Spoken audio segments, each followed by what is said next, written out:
Hello, everyone. Welcome to the 21 Hats podcast. I'm your host, Lauren Feldman. This week, Jay Goltz, Diana Lee, and Dana White talk about how they manage their financials, what reports they get, what KPIs they track, and how they make sure the sales team isn't going rogue. We also learn of a new wrinkle in Dana's growth plan. She's concluded that, along with rolling out franchises and installing hair salons on military bases from Texas to Germany to Okinawa, she also needs to create her own software platform to manage her salons. Cha-ching, responds Jay.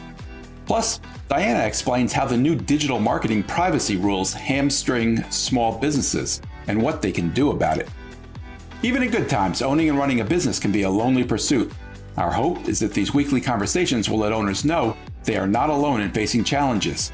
Same thing with our daily newsletter, the 21 Hats Morning Report, which highlights the most important news of the day for business owners and which you can subscribe to at 21hats.com, where you can also find transcripts of our podcast episodes and lots of other articles and interviews. And please stick around at the end of the podcast for Steve Krull's Marketing Minute. Joining me this week on the podcast are regulars Jay Goltz, whose companies in Chicago include a picture frame business, artist frame service, and a home furnishing store, Jason Home. Diana Lee, who is CEO of Constellation Agency, a New York-based digital marketing firm. And Dana White, who is CEO of Paralee Boyd, a chain of hair salons based in Detroit. The episode is titled, I'm a Freak About the Numbers. Welcome, Jay, Diana, and Dana. It's great to have you here. Let's start by catching up a little bit, especially with you, Dana. We haven't seen you in a little while, and you've had a lot going on, I know. Where do things stand? I have been busy, and I crossed over to what I had previously considered the dark side and got an assistant. Wow. I thought, Wait, why was that the dark side? It just implied a level of elitism. Now, mind you, this is not the first time I've had an assistant. When I was in my, career, I had an assistant that I shared. This is the first time that in my business world that I have enlisted the help of an assistant. And I should have done it a lot sooner because it has just helped me out tremendously in the short time that we've been working together. Did you hire a virtual or a remote assistant or somebody who's working right there with you? I hired a virtual. So we're going to start virtually. And then I might transition to somebody else who's local. She's not local. She's basically in charge of calendar management and email organization. And so she manages what I like to call the important little details. She manages my schedule, which is great. I'm not dropping the ball on things. I'm not, she, went through my email and she said, okay, this is what I do for a living. I've never seen somebody who's being pulled in so many different directions. When do you use the bathroom? And I said, on mute.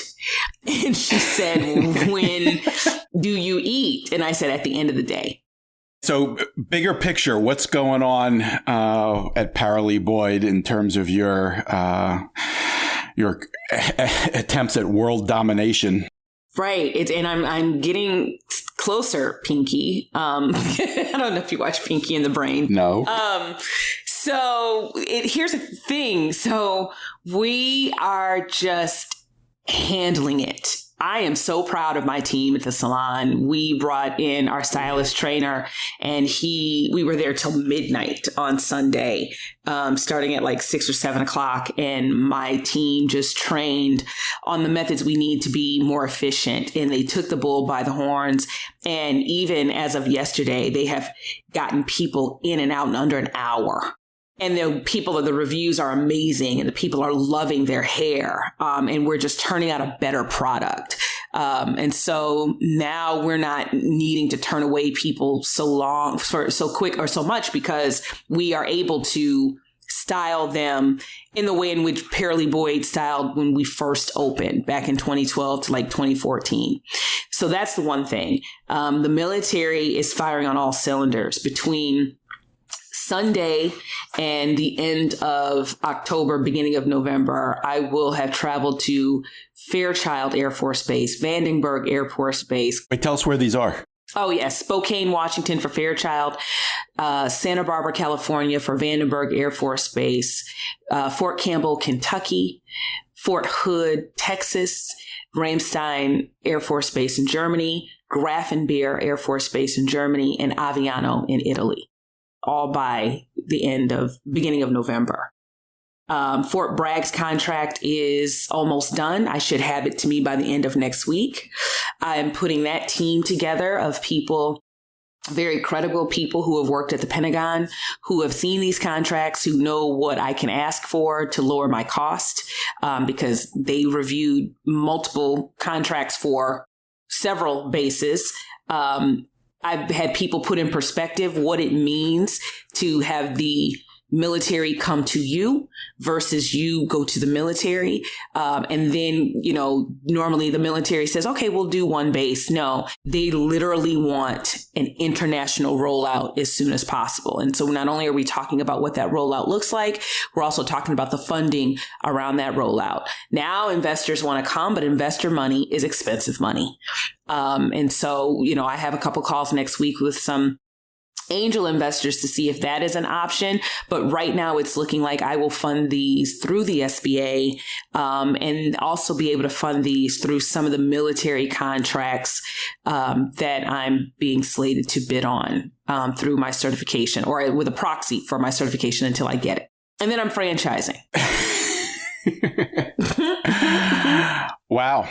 A few months ago, when you were just focusing on franchising, you talked about us having a feeling of FUD, fear, uncertainty, and doubt plunging into the world of franchising. Are the feelings of FUD returning with the military thing as well? Sure, but less. So the FUD is there. You wonder, will people come? Is this what the people on base want? I know this is what the brass want. In addition to that, the military is very excited about having an African-American woman help change the face of their relations with women in the military. From what I'm being told, I'm part of a multi-pronged attempt or effort to change that. And so there's been discussion of me meeting with commanders and top brass and media relations at the Pentagon about how do we kind of poster child Dana to say, hey, this is what we're doing. I think that's great, but I also want to make sure that it's to the advantage of Dana and the advantage of Paralee Boyd as well, because there's another historic feat being taken on. They've never had an African-American woman be sought after for a global expansion, not only in just her salons, but also in her product. And so that we have to discuss what the messaging looks like. And then, again, keeping franchising separate. So the FUD is still there because there's always questions, but quite honestly, I don't have time to cry. I don't have time to worry. I thought that's why you got an assistant. I got an assistant, and unless she schedules cry. Thursdays between 10 and 11. Right, Jay? Right? I had my cry this morning. No, the FUD is there, but I don't have time. I gotta tell you, the franchise thing, and I said this before, I could think of 6 things to be concerned about. This one, this is so much simpler and easier, and these people need you and want you. It's just, I can't even imagine what you need to worry about with this. I'm sure there's something I can't think of, but this is an incredible thing that's solving problems that exist versus the franchise. You have to worry about, finding the person to buy the franchise and then training them and making sure they're the right people and getting the market. And there's so many more moving parts to that are unknown. This one just seems like a really solid thing that there's not too much to worry about, or at least ignorance is bliss. So don't worry about it. Ignorance is kind of bliss. I'm concerned about the reputation service providers that are not big box have with the people on base. So, everybody knows Starbucks. Everybody knows Quiznos. Everybody knows these big box businesses that are on base. Nobody knows Paralee Boyd. So I have to go on base and buck the not only the hair care traditions, which I think they'll be open to, but when the military does something that's not big box, they don't do it great. It's not, oh, I love this place. It's like, here, this is what we do based on what we know. And we don't really know about textured hair. So with me coming on base, I want them to know. They may not know, but you're working with a provider that really knows. So I want to make sure I can go on base and wow active duty service members and their families. You know, that's interesting because you're right. If they go there, you're saying they have no need to be marketers because they're bringing Starbucks on there. They don't need to do anything. In your case, you're going to have to make sure the marketing's done because they're not used to having to do that. That makes sense. And wow them. Yeah. Have you thought about what that looks like? I mean, what are the differences between marketing on a military base versus marketing in the rest of the world? It's a great question. Marketing on a military base is very grassroots. On the ground, boots on the ground, setting up tables in the exchanges, going into the neighborhoods in the housing communities, putting up flyers, meeting with the wives and the groups of. There's a lot of groups on military bases. The officers' wives, the enlisted men's wives, the friends of the kids. Right? There's like a ton of groups that you have to meet with. Dana, did you ever think about doing it socially? Because you can actually target everybody in the military and then you could put a radius on there. And so everybody within that radius that's on social, which would probably be about 70% on there, would actually get it on their feed digitally. Yeah, so I was just giving the grassroots as one of the examples, but the military has gone ahead and given me all of the marketing functions that I'll be able to tap into when I start marketing at Fort Bragg. So of course, social, but they have their own social. Heightened security is huge. Like they're very big on security. So the Facebook that I'll be tapped into will be I won't say a little different, but it's different than the Facebook that, you know, some of us go on. So they've given me a list of everything I'll be able to do. I've given that to my marketing team and we're going to be putting a plan together for 6 weeks before, 4 weeks after, then monthly for marketing. Their television stations are different. Their radio stations are different. And I'll be given access to all of that to market in addition to the grassroots stuff. You've given a whole new meaning to the phrase boots on the ground.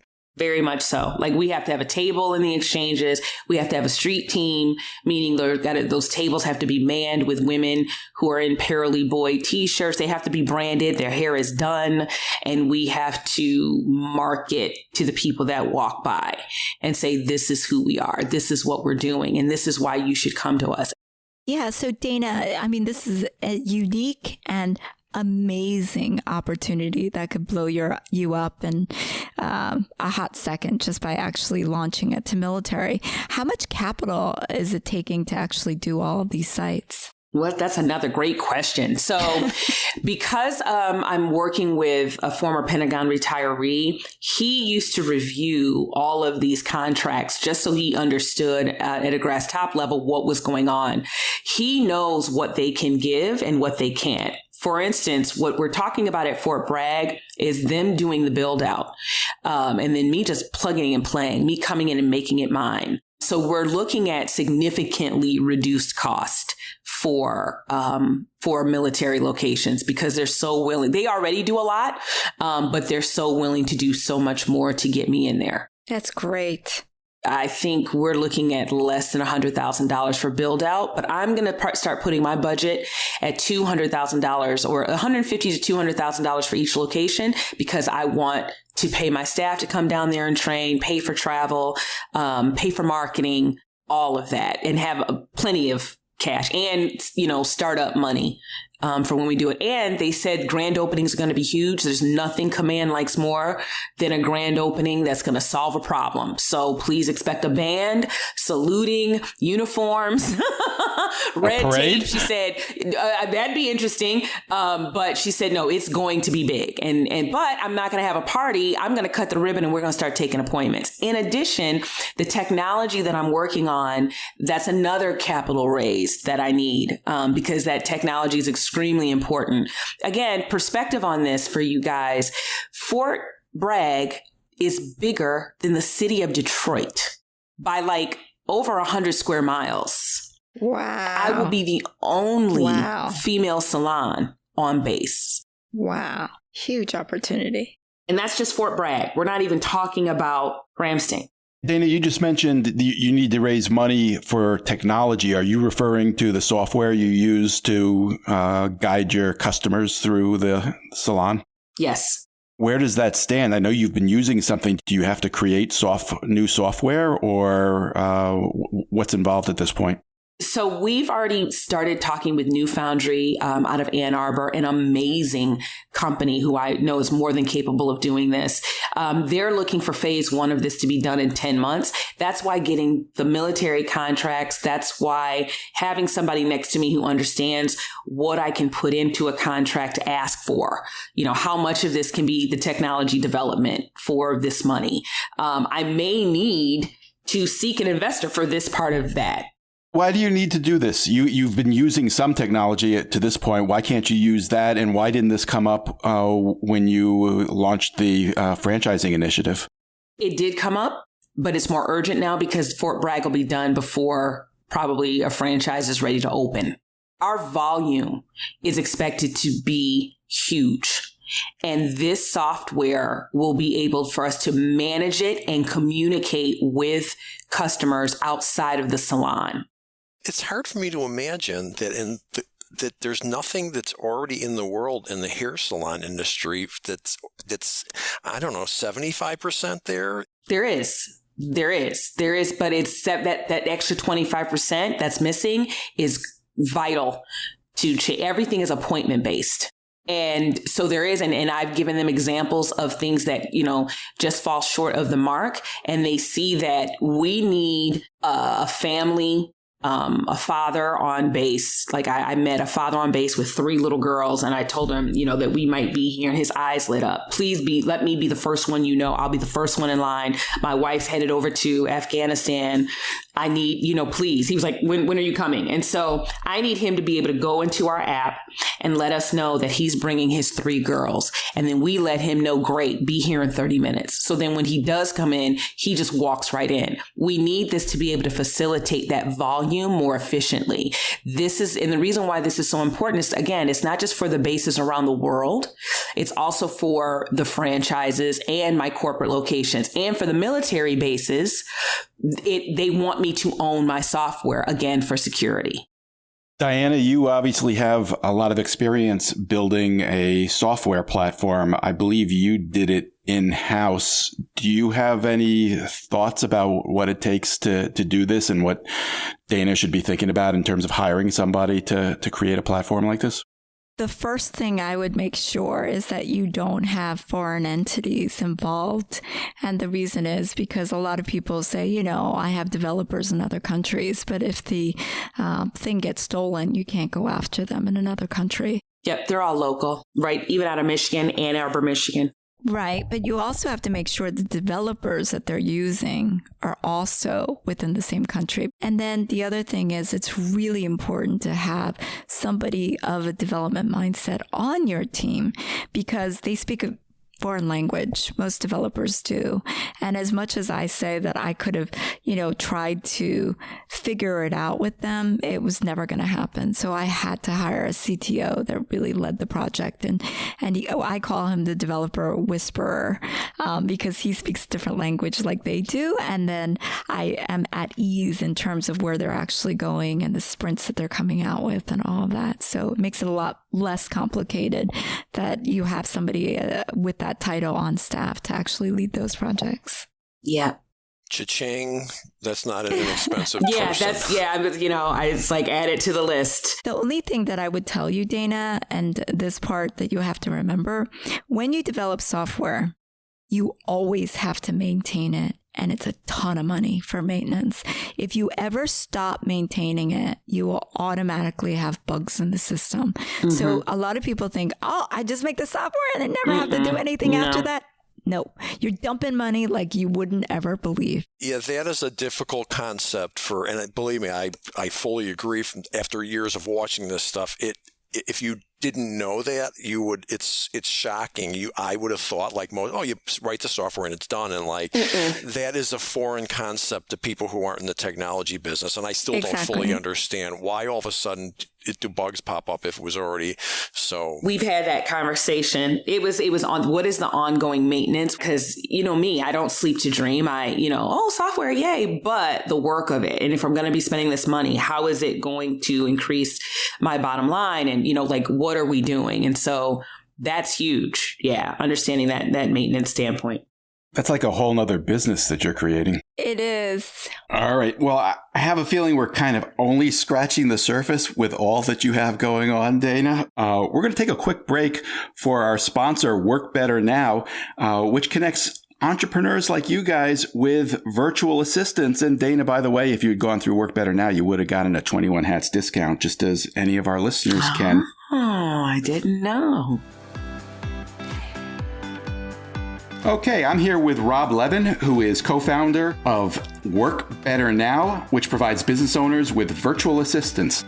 How's it work, Rob? You know as well as anybody, Lauren, that the pace of change in business has never been faster. Today's business owner has more to do than ever. And if you don't focus on important stuff like business development and your next product and service and customer experience and your team, it's impossible to keep up, much less to grow your business. An assistant can do the one thing that everybody thought was impossible to do, which is to give you more time in your day by taking all of the administrative tasks off of your plate. How much does it cost? It's $1,750 for a full-time dedicated assistant. And fellow listeners of the 21 Hats podcast can save $150 for the first 3 months by mentioning the word Lauren. All right. To learn more, workbetternow.com. That's it, workbetternow.com. And we're back. I do want to move on to another topic today, which is I'd love to talk about how all three of you track your financials. I'm curious what kind of reports you get, how often you look at them, what your KPIs, your key performance indicators are. Diana, how about you? Yeah, I have a report for everything. And the bigger I think that you scale, the less time that you have as a CEO. So instead of me trying to pull all these reports myself, I make it mandatory that my teams all send me a report on Friday. And so, of course, my PR report comes in that shows all the lead generation and what they actually have. I have a sales report that shows a 30, 60, 90 in terms of conversion, percentage of conversion based on everything that's on a pipeline. On a financial perspective, I always look at receivables once a week because people always think, I generate the revenue. But if you don't actually collect, you're going to go under. I look at the balance sheets on a monthly basis just to see where my assets and liabilities are.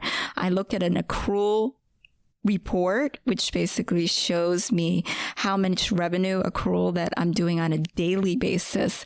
And that report is always coming from the finance department that shows me how much generated accrual there is. I look at a P&L that's accrual and cash so that the cash side, I always know cash flow where I am. Cash is always a lag indicator, so it's usually 60 days behind the accrual if you collect everything.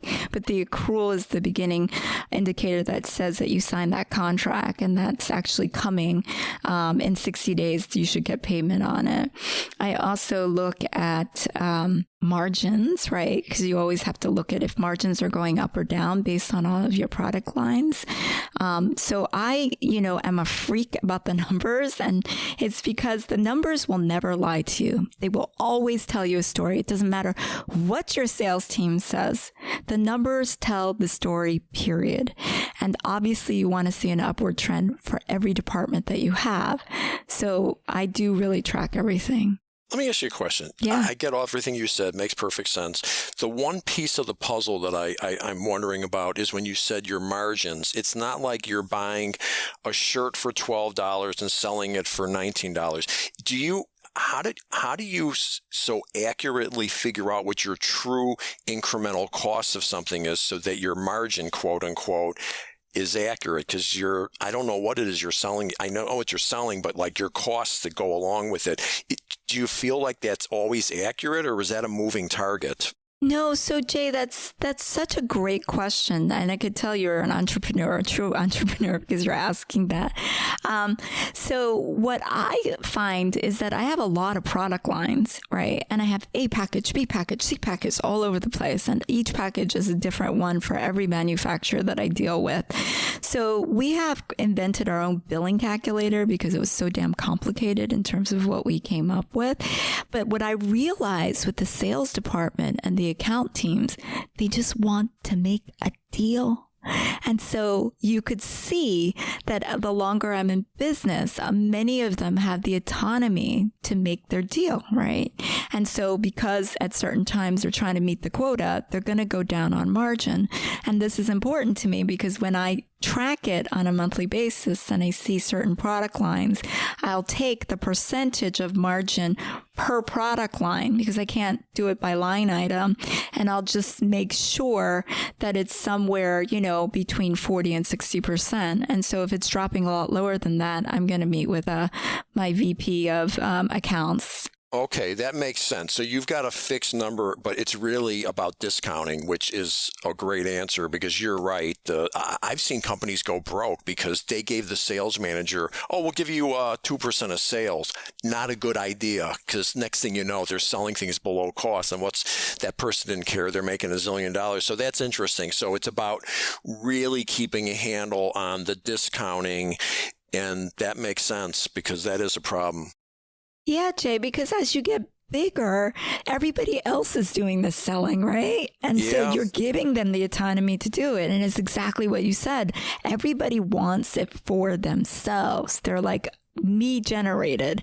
And those are the best salespeople, right? You make it about them and they can make money for you. Well, I have a problem where all of a sudden they had to get this job delivered and hung on for an artwork project. It's got to be the 30th. And after a while, I figured out, well, what's the emergency that this company needs it on Tuesday the 30th? And then you figure out, they want it on their sales report. And they are unconscionable.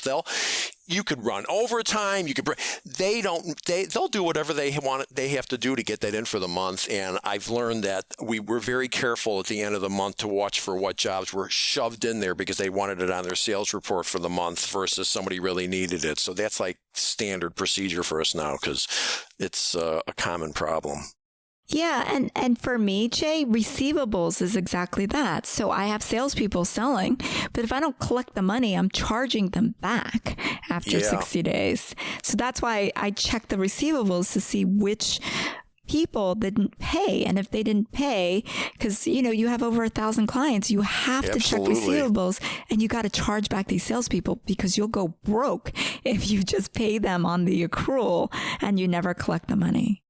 Diana, you described what sounds to me like a pretty sophisticated review system, and you called yourself you said you're a freak about the numbers. Were you always comfortable with numbers that way? Is this something that came naturally to you, or did you have to develop it? No, I am not an accountant. I was a startup. And so I couldn't even afford a billing team 5 years ago. So I was the biller, and this is the beautiful part.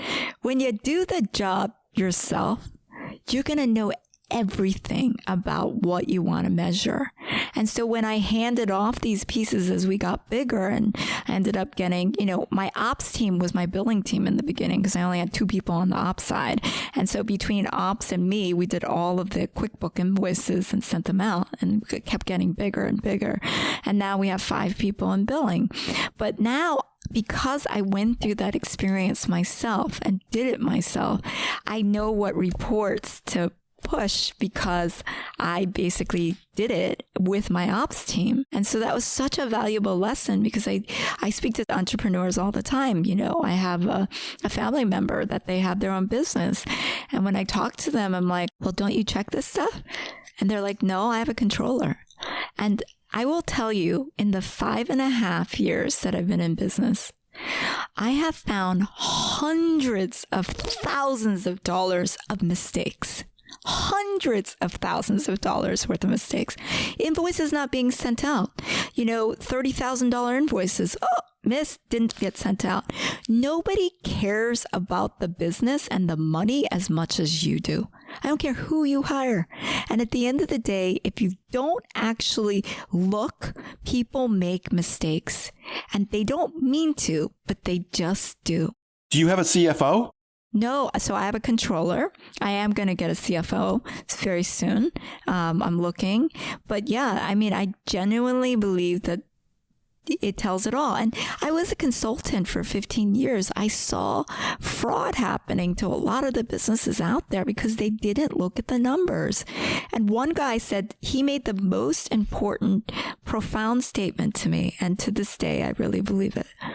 He says, you have to look at everything coming in and everything going out. If you can look at everything coming in and everything going out, you'll always be fine.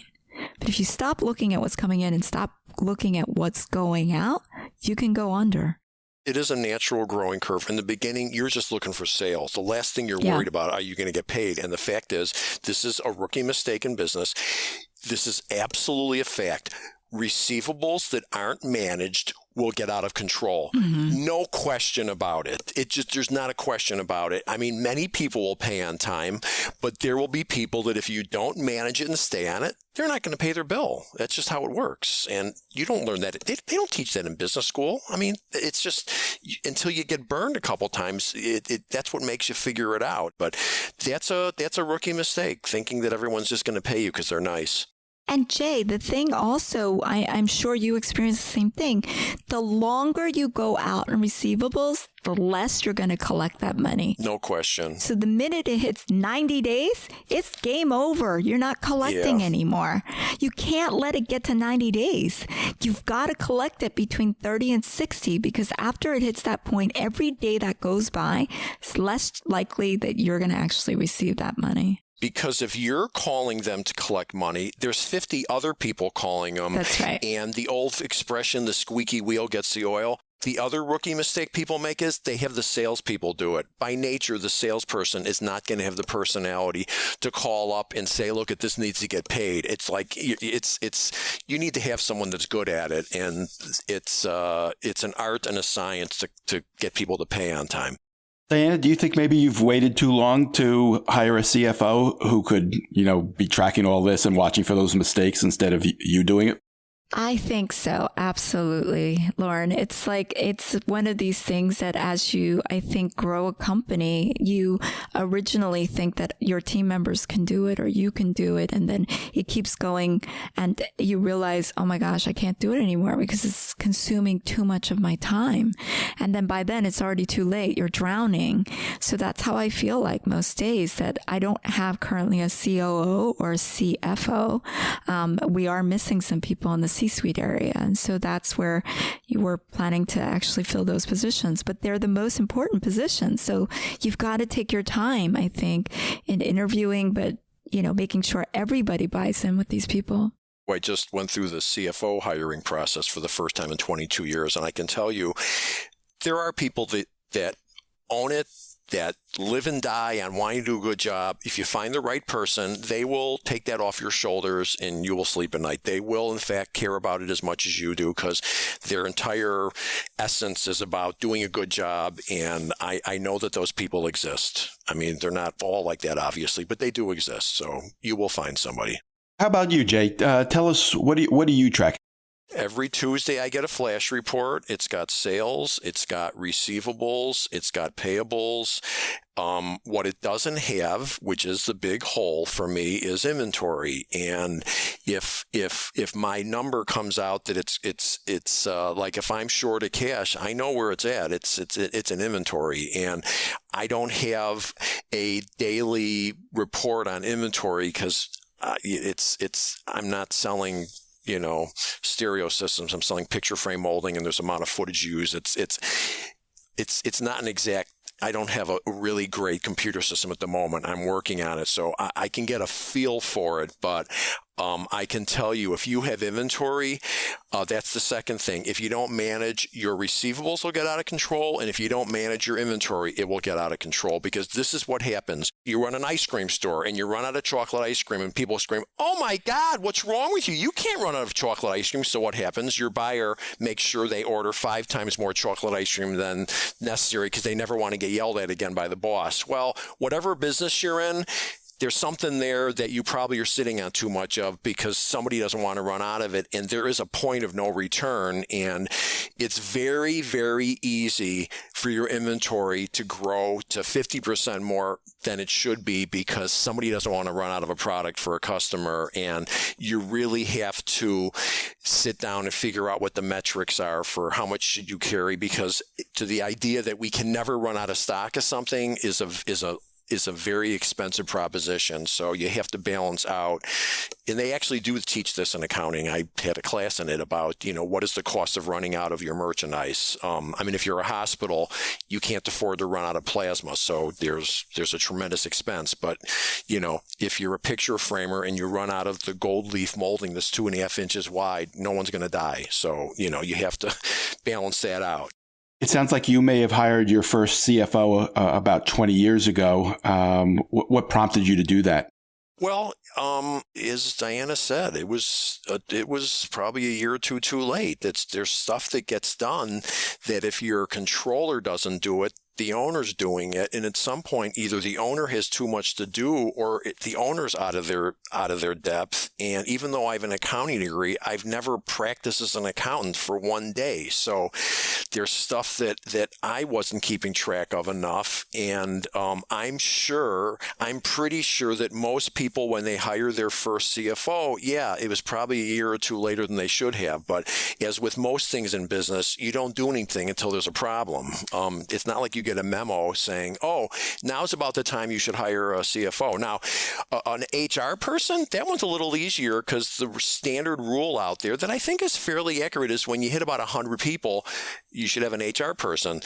That doesn't mean that when you got 90, you're not going to have some problems, though, not having an HR person. So that's another category of a hole out there, that who's doing the HR stuff when you've got 50 people? It's a problem. It's all a moving target. And this time, 22 years later, hiring a CFO, I've got a much better feel for what I need to hire. And I'm much better at the interview process than I was 22 years ago because I didn't know, I didn't know anything about it. So I'm hoping she's starting next Monday. I feel very good about it. I think I found the right person. Jay, do you think that working with people and managing people is the hardest thing out of everything that you do? That's a tough question. It isn't. It isn't. It used to be, but I'm here to say, since I found the right people and they've been here for 20 years, that at the moment it isn't at all. It's pretty easy because. But it took you a while to get to that point. Oh my God! It took me 25 years or 30 years. It took a long time, but there are those people out there that will take the load off. If you figure out how to hire the right people and you figure out how to train them and you figure out how to keep them, life gets easier. There's no question about it, which is why I always tell people, just keep fine-tuning what you're doing. It will get easier. Diana, at the stage you're in, it would be virtually impossible for you not to be having some of these problems unless you already had run a company your size. So you will figure it out. You are figuring it out. But when you finally have a competent CFO and a competent HR person, and in your case, a competent chief technology officer, life's going to get easier. It just does, because they're going to take some of that responsibility off of you. I want to work with Jay. That's what I want to do. I'm telling you, you're going to figure it out. Now, the fact that you're the size you are and you don't have a CFO, I can imagine you got a lot on your plate. Dana, how about you? What are you tracking to stay on top of your financials? Again, I'm smaller. So every month, my bookkeeper, accountant, she sends me a snapshot. The numbers I really look at are our payroll numbers. That's my largest expense. And a lot of my other expenses are fixed or close to fixed with a short range. And when the volume goes up, our need for supplies goes up, but not by a lot. So I don't really have any huge fluctuations in our numbers. What goes out is pretty standard. What comes in varies. A lot of it is seasonality, and a lot of it is, okay, we're doing marketing. We're increasing our engagement. So we're seeing, the timing on that. You do this week, and 3 weeks later, you're seeing a big uptick.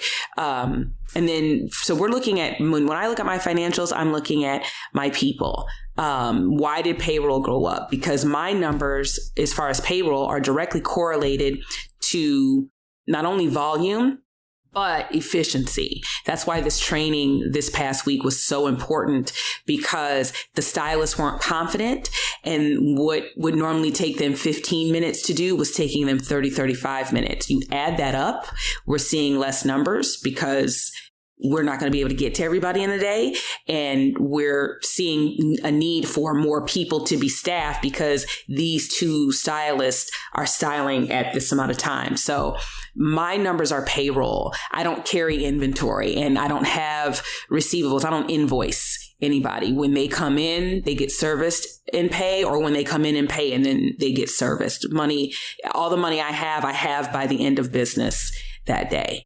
In your case, some of what the most critical thing you're doing isn't going to show up on a financial, which is what kind of bench do you have for people to call in if you get busier, or how many people are on the edge that might, you might have someone who's 8 months pregnant and it's going to be out of the job in a month, and that doesn't show up in your financials. So in your case, I would think one of the critical things is just managing the manpower.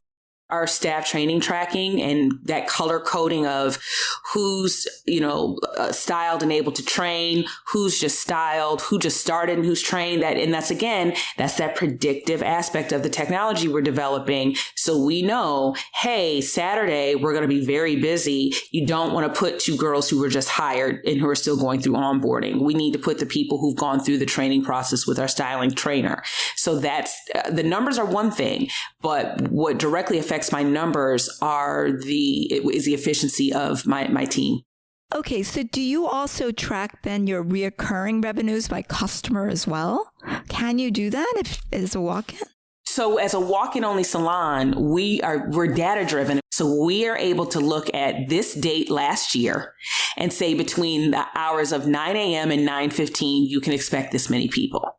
And we're doing it all by hand right now.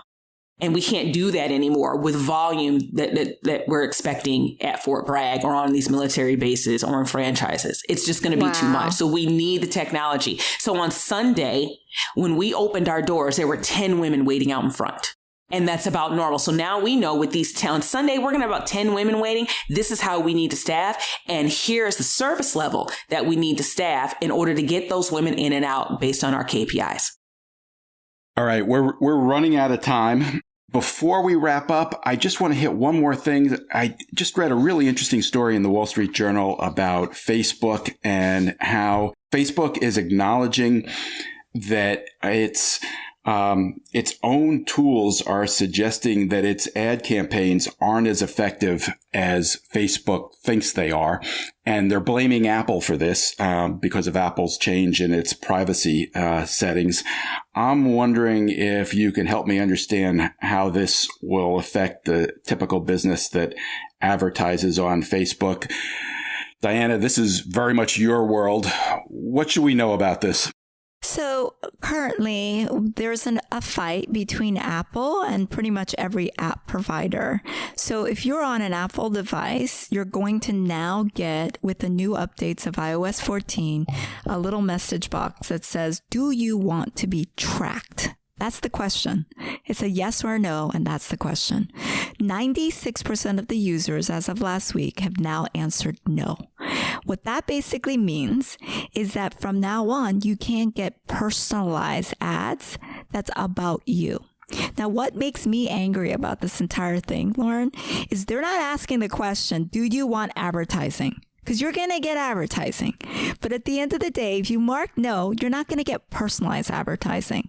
So what does that mean? That means Dana and I may get advertising on neckties, and Lauren and Jay may get advertising on tampons, right? Because they're not asking whether they want advertising.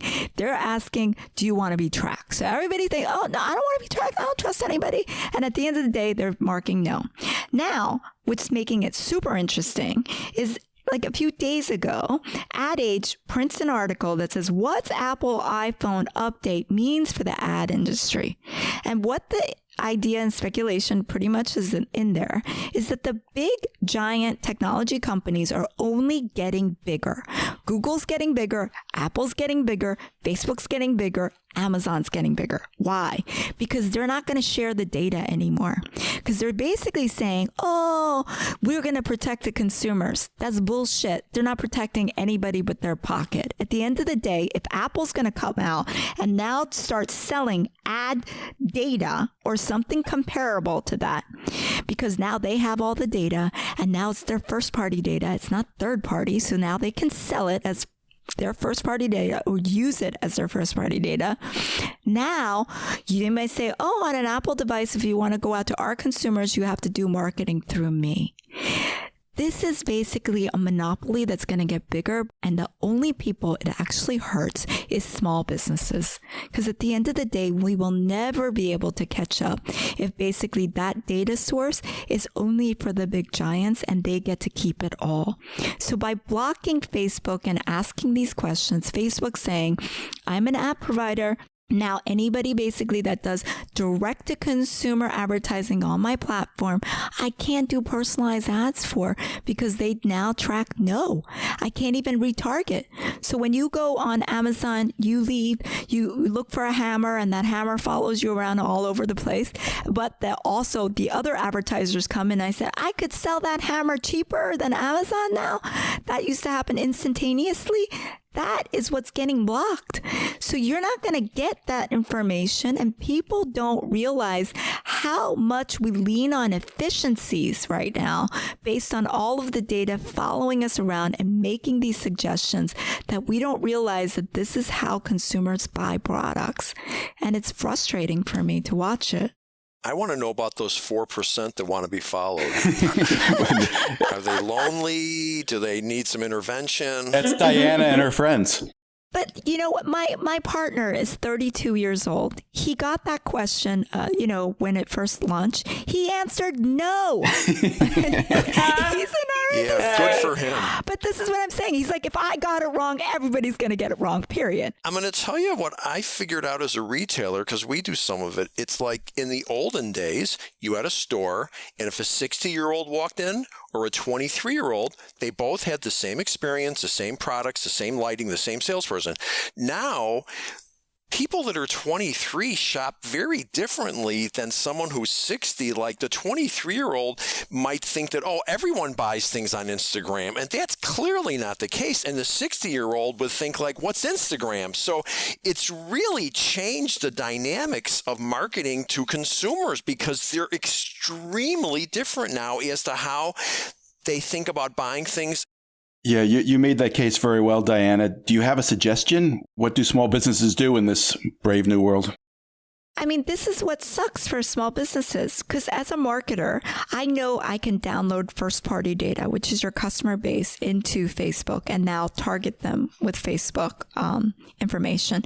But a lot of small business owners don't know how to do that, but that is available to you. You can take your CRM data, download it into Facebook, build a lookalike audience of those people, and basically go directly to them. And so that is doable right now. Wait, why are you able to do that? Why is that still workable despite the privacy setting changes? So think about it. Right now, we're talking just about website and cookieless futures, right? Which website relevancy is no longer going to matter. So this is my frustration. People don't realize this is all connected. iOS 14, all the changes on apps, as well as a cookieless future where everybody's announcing the browsers are no longer going to capture the data that you are interested in that product. So Dana has a website. I go on Paralee Boyd. I look at what she's actually doing. I now leave, and now I can get retargeted her ads, basically discounts and offers that she has. That goes away as of next year. I can't get that data off a phone on Apple, and I can't get that data off a website anymore. So as a marketer, if the website has no relevance on data, why do you have a website? That's what I'm asking. But how does a lookalike audience still work without being able to track that private data?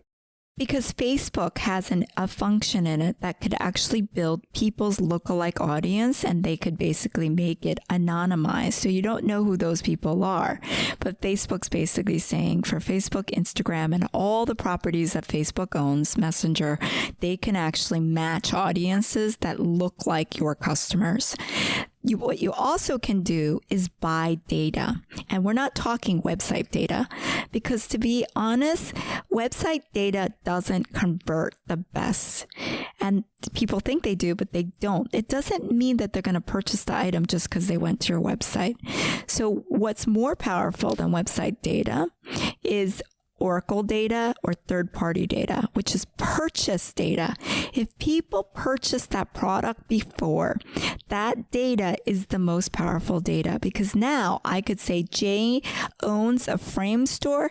I know everybody who purchased frames in the last 60, 90 days and give them an offer about those frames that's, low and cost effective based on the types of frames that they like. That's what we're able to do. Personalize that experience based on the products that they've purchased before.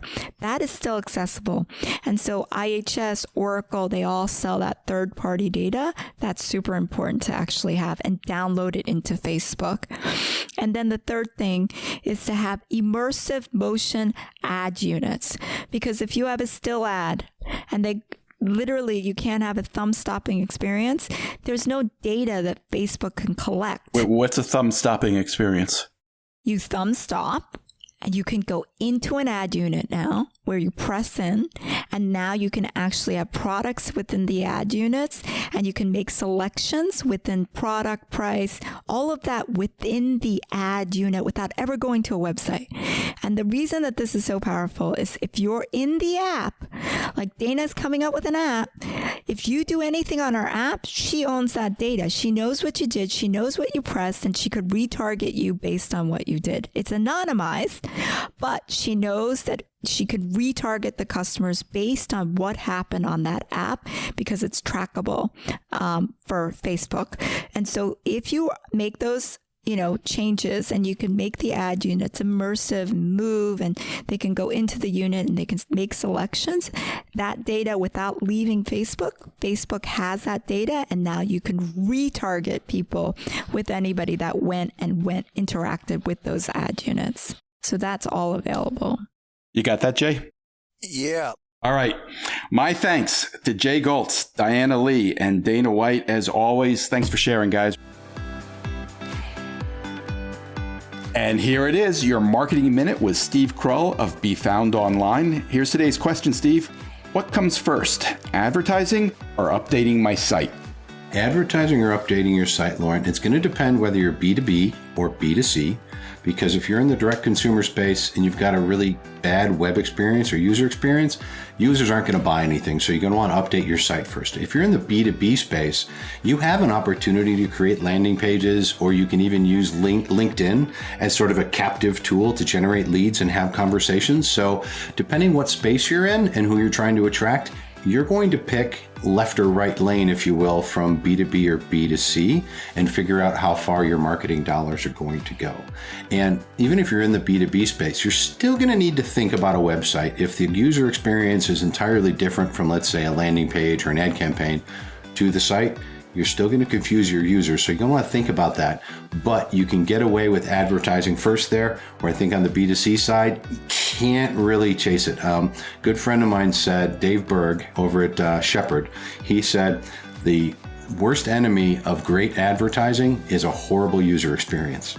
If you want more details, look for Steve's Marketing Minute blog post at 21hats.com. Wait. Don't leave yet. If you have a question or a comment that you'd like the 21 Hats owners to address, send it to me by replying to your morning report or by email at lauren@21hats.com. That's LOREN @21hats.com. Do it now before you forget. And don't be afraid to tell Jay what you really think. He can take it. And if you got something out of this conversation, help us reach more business owners. Tell a friend. Subscribe and review us wherever you get your podcasts. Follow us on Twitter. Subscribe to the Morning Report at 21hats.com. This episode was produced by Jess Thuberon, founder of Blank Word Productions. Okay, now you can leave. Thanks for listening, everyone.